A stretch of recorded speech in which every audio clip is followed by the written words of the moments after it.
نظمت إدارة الاتحاد المصري لألعاب القوى احتفالية كبرى لتكريم أبطال العالم من اللاعبين ورؤساء الأندية بحضور الدكتور سيف شاهين رئيس الاتحاد المصري للعبة وعدد كبير من اللاعبين والإعلاميين.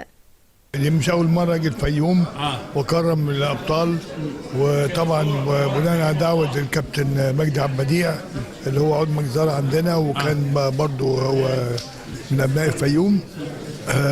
الفيوم ولدها دايما الأبطال مسافات طويلة والمشي، هم اللي بيمثلوا مصر دايما.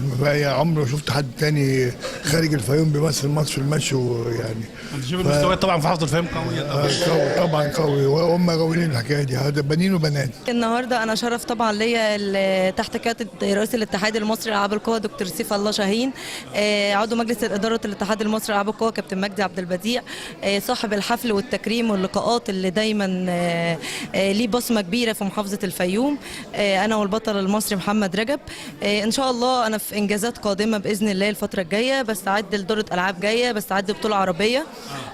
انا كنت مصابه السنه اللي فاتت، وان شاء الله استعديت بقالي دلوقتي 7 شهور. هعمل ان شاء الله انجاز جديد باذن الله. طبعا الداعم الاول ليا في الاتحاد المصري انا بشكره جدا دكتور سيف الله شاهين. بنشكر الاتحاد، نشكر الدكتور سيف الله شاهين الدعم الاول والاخير طبعا لينا على التكريم وعلى وجوده معانا ودايما بيدعمنا. ونشكر سياده النائب عماد سعد حموده عضو نائب رئيس مجلس اداره نادي محافظه الفيوم، وطبعا كل الشكر والتقدير ليهم، وان شاء الله اللي جاي افضل باذن الله لينا ان شاء الله. عرض خلال الاحتفال إنجازات اللاعبين في البطولات المحلية والعالمية، كما تم توزيع الجوائز والدروع على اللاعبين ورؤساء الأندية.